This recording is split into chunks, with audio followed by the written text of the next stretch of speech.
વિદ્યાર્થી મિત્રો, આપનું હાર્દિક સ્વાગત છે। આજે આપણે ધોરણ 12 ના પ્રકરણ 5 ચુંબકત્વ અને દ્રવ્ય એનો અભ્યાસ કરવો છે। એમાં આપણે ઇન્ટ્રોડક્શન જોઈએ તો કે ચુંબકત્વ અથવા તો ચુંબક મેગ્નેટ, આ મેગ્નેટ શબ્દ ગ્રીસમાં જે મેગ્નેશિયા નામનો ટાપુ આવેલો છે એની ઉપરથી આવ્યો છે। આ મેગ્નેશિયા નામના ટાપુ ઉપર ઢોળ ચડાવતા ભરવાડો ની એક ફરિયાદ હતી કે તેમના બૂટમાં રહેલી લોખંડની ખીલીઓ ને એ જે ખડક હતો એ ખડકમાં આકર્ષાય અથવા તો તેમની બીજું કે તેમની જે લાકડીઓ હતી, લાકડીઓમાં જે લોખંડની જે કુંડલી કહેવાય, કુંડલી ફિટ કરેલી હતી, કુંડલી પણ એ ખડક દ્વારા આકર્ષાય છે એટલે ચોંટી જાય છે। એટલે એ ખડક માં લોખંડને આકર્ષવાનો ગુણ હતો, એટલે કે લોખંડને આકર્ષવાનો ગુણ ધરાવતો જે ખનિજ છે એને મેગ્નેશિયા નામના ટાપુ ઉપરથી મેગ્નેટ નામ આપવામાં આવ્યું। આ જે મેગ્નેટ છે એ જે કુદરતમાં મળી આવતો આયરન મેગ્નેટાઇટ નામના ખનિજોને પણ લોહ ચુંબક નામ આપવામાં આવ્યું, કારણ કે આ જે ખનિજ છે એ પણ લોખંડને આકર્ષવાનો ગુણ ધરાવે છે। આ મેગ્નેટ છે એના દ્વારા તમે દિશા પણ જાણી શકો છો, ઉત્તર દક્ષિણ દિશા જાણી શકો છો। અને આ ચુંબકનો દિશા જાણવા માટેનો ઉપયોગ સૌપ્રથમ ચીનના લોકોએ કરેલો હતો। ચીનના લોકો ચુંબકી સોયનો ઉપયોગ વહાણવટામાં દિશા સૂચન માટે પણ કરતા। ઉપરાંત બોગીના રંગને ઓળખવા માટે વણજારાઓ પણ આ ચુંબકી સોયનો ઉપયોગ કરતા। ચીનમાં એક હુઆંગ ટી નામનો સમ્રાટ હતો। આ હુઆંગ ટી નામના સમ્રાટના લશ્કરમાં ઇજનેરોએ અનોખો રથ બનાવ્યો। આ રથમાં એક એવી પ્રતિમા બનાવવામાં આવી હતી જે ફરતી હતી, કે કોઈ પણ દિશામાં એ પ્રતિમા ફરે પણ એણે દર્શાવેલી હાથ અથવા તો આંગળી એ હંમેશા દક્ષિણ દિશાનું જ સૂચન કરતી, કે જેના પર મૂકેલી પ્રતિમા એવી રીતે ફરી શકતી હતી કે પ્રતિમાની આંગળી હંમેશા દક્ષિણ દિશામાં જ, પ્રતિમા બધી દિશામાં ફરતી પણ એની આંગળી હંમેશા ક્યાં રહે? દક્ષિણ દિશામાં રહેતી। ચુંબકત્વ વિશેના કેટલાક જાણીતા ખ્યાલો આ છે કે પૃથ્વી પણ એક ચુંબક તરીકે વર્તે છે અને જેને આપણે ભૂચુંબક કહીએ છીએ, અને જેનું ચુંબકીય ક્ષેત્ર ક્યાં દક્ષિણથી ઉત્તર તરફ રહે છે। મુક્ત રીતે લટકાવેલો ગજ્યો ચુંબક ઉત્તર દક્ષિણ દિશામાં સ્થિર થાય છે। ચુંબકનો જે છેડો ઉત્તર દિશામાં સ્થિર થાય તેને આપણે ઉત્તર ધ્રુવ કહીએ છીએ, અને ચુંબકનો જે છેડો દક્ષિણ દિશામાં સ્થિર થાય તેને આપણે દક્ષિણ ધ્રુવ કહીએ છીએ। એટલે કે ચુંબકને કેટલા ધ્રુવો થયા? બે, ઉત્તર ધ્રુવ અને દક્ષિણ ધ્રુવ। ચુંબકના સમાન પ્રકારના ધ્રુવો વચ્ચે અપાકર્ષણ થાય છે અને અસમાન પ્રકારના ધ્રુવો વચ્ચે આકર્ષણ થાય છે, પણ ચુંબકી એકલ ધ્રુવો અસ્તિત્વ ધરાવતા નથી, કે જે ચુંબકના તમે ટુકડા કરો છતાં પણ એ નાના નાના ટુકડાઓને પણ ઉત્તર અને દક્ષિણ ધ્રુવો જોવા મળે છે। એટલે ચુંબકી એકલો ચુંબકી ઉત્તર ધ્રુવ, એકલો ચુંબકી દક્ષિણ ધ્રુવ જોવા મળતા નથી। લોખંડ અને તેની મિશ્ર ધાતુઓમાંથી ચુંબક બનાવી શકાય છે। આમ આ પ્રકરણમાં આપણે દ્રવ્ય સાથે સંકળાયેલ ચુંબકત્વનો અભ્યાસ કરવાનો છે। અગાઉના પ્રકરણમાં આપણે ગતિમાન વિદ્યુત ભારો સાથે સંકળાયેલા ચુંબકીય ક્ષેત્રનો અભ્યાસ કર્યો। આ પ્રકરણમાં આપણે દ્રવ્ય સાથે સંકળાયેલા, દ્રવ્ય કેવી રીતે ચુંબકત્વ ધરાવે છે અને એની સાથે રહેલા ચુંબકીય ગુણધર્મોનો અને એના ચુંબકીય ક્ષેત્રનો અભ્યાસ કર્યો છે.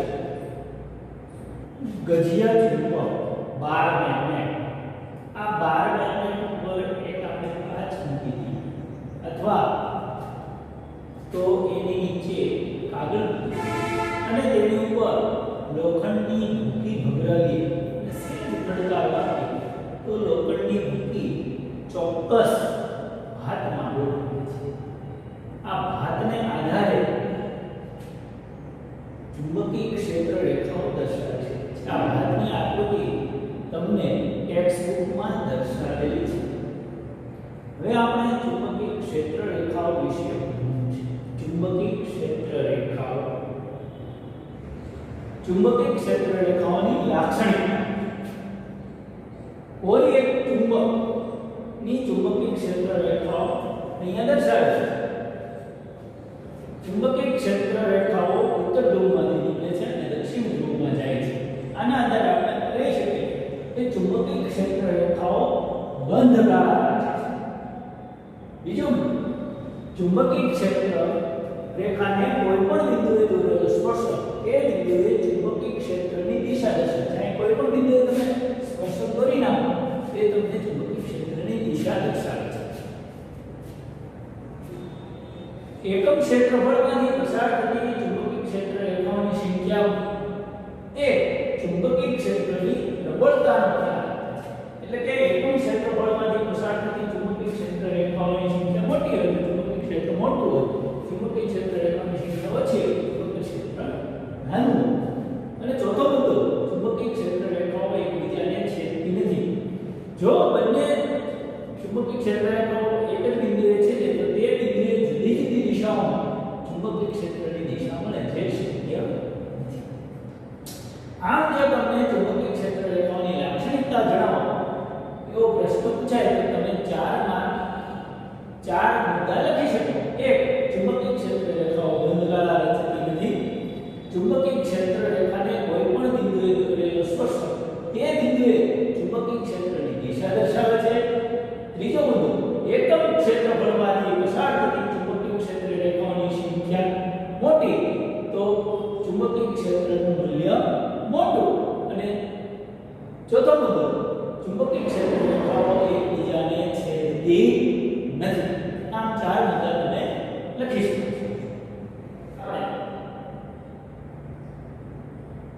સોલેનોઇડને સમતુલ્ય રૂપે ગજિયા ચુંબક એ મુદ્દા પર આપણે ચર્ચા કરી. મોટા અંતરોએ સોલેનોઇડનું અક્ષીય ચુંબકીય ક્ષેત્ર ગજિયા ચુંબક વડે મળતા ચુંબકીય ક્ષેત્ર સાથે મળતું આવે છે એવું આપણે સાબિત કરવું છે. તો એની માટે આપણે 2l લંબાઈનો અને એકમ લંબાઈ દીઠ n આંટાવાળો અને a જેટલી ત્રિજ્યા ધરાવતો સોલેનોઇડ પસંદ કરવો છે. આ સોલેનોઇડના કેન્દ્ર O થી r અંતરે P બિંદુએ આપણે ચુંબકીય ક્ષેત્ર શોધવું છે. એટલે કે સોલેનોઇડના અક્ષ પર ચુંબકીય ક્ષેત્ર આપણે શોધવું છે. એની માટે આપણે શું કરવું છે તો કે સોલેનોઇડના કેન્દ્રથી x અંતરે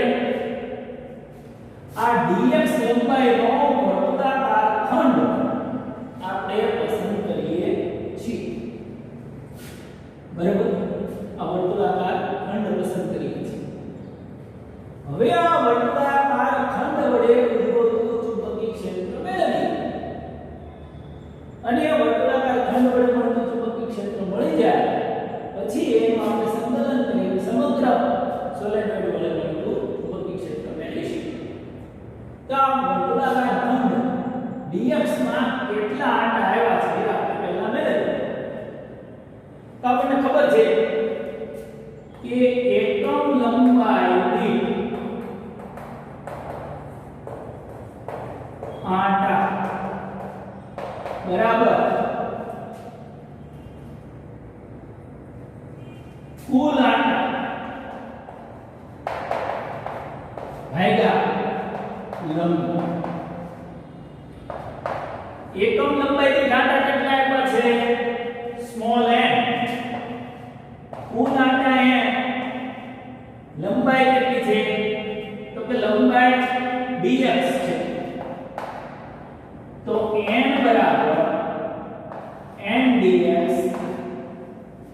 એટલે કે dx લંબાઈમાં આંટા કેટલા મળ્યા n dx એટલે કે dx લંબાઈમાં રહેલા આંટાની સંખ્યા તમને કેટલી મળી ગઈ n dx મળી ગઈ છે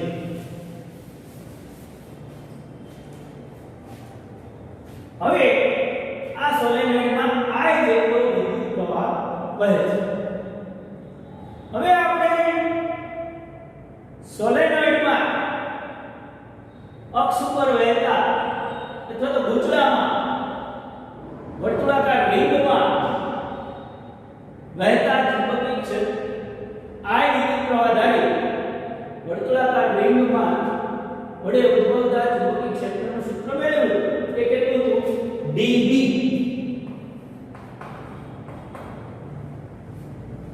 mu 0 r a square divide by 2 x square plus a square raised to 3 by 2 પણ આંટા કેટલો હોય એક આંટો પણ n આંટા હોય તો આપણે એને n વડે ગુણવું પડે આ આપણે સૂત્ર મળ્યું હવે પણ અહીંયા આંટા કેટલા છે n dx એટલે આપણે આંટાની જગ્યાએ n dx લખી આ તમને કેન્દ્રથી અંતર દર્શાવે છે તો અહીંયા કેન્દ્રથી અંતર કેટલું છે બરોબર આ જે અંતર દર્શાવે છે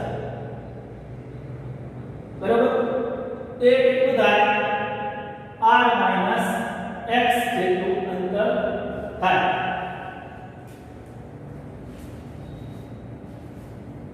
અહીંયા r x square raised to a square 3 by 2 એમ આપણે લખી શકીએ જે સૂત્ર તમને મળી ગયું u0 and dx I a square છેદમાં 2 r x square plus a square raised to 3 by 2 હવે આ તો તમને dx લંબાઈના ખંડ વડે મળતું ચુંબકીય ક્ષેત્ર મળ્યું પણ સમગ્ર સોલેનોઇડ એટલે કે આ -l થી +l સુધી લંબાઈવાળા લંબાઈવાળા સોલેનોઇડનું ચુંબકીય ક્ષેત્ર મેળવવું હોય તો તમારે -l થી +l સુધી આ ચુંબકીય ક્ષેત્રનું શું કરવું પડે સંકલન કરવું પડે માટે કુલ ચુંબકીય ક્ષેત્રનું મૂલ્ય કેટલું થાય તો કે આનું સંકલન કરીએ ત્યાંથી -l થી +l સુધી સંકલન કરીએ તો mu 0 n r a square અને 2 તો કેવા હતા અચળ એટલે એને બહાર લઈ લીધા dx અને r x એ ચલિત પદ છે આમાં x ચલિત છે એટલે r x ચલિત છે એટલે અહીંયા રાખ્યું a square raised to 3 by 2 એને અંદર લીધા સંકલન અને સંકલન કર્યું -l થી +l હવે r is very greater than 2a અને r is very greater than 2l હવે r x કરતા ખૂબ મોટા હોય તો x ને અવગણી દેવાય એટલે શું થઈ જાય r સ્ક્વેર એટલે અહીંયા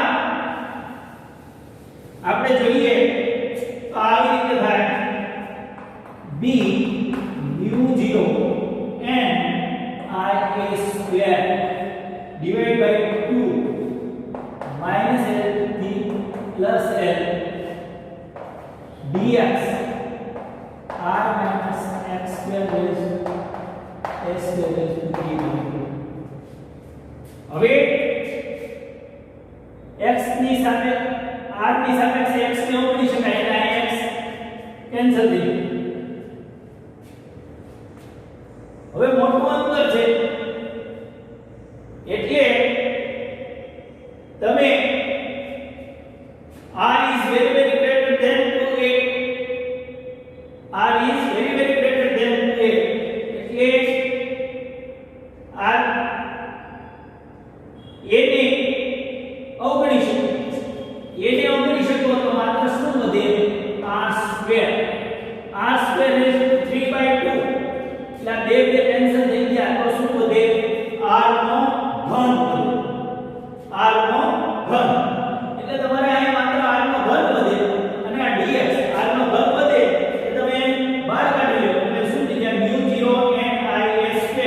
ડિવાઈડ બાય 2r ક્યુબ અને સંકલન લઈ લો -l થી +l dx જે તમને મળી જાય છે. હવે μ0 n I square divide by 2r cube એ તો અચળ છે, તો તમારે કોનું સંકલન લેવાનું છે? dx. તો dx નું સંકલન લો -l થી +l dx નું સંકલન x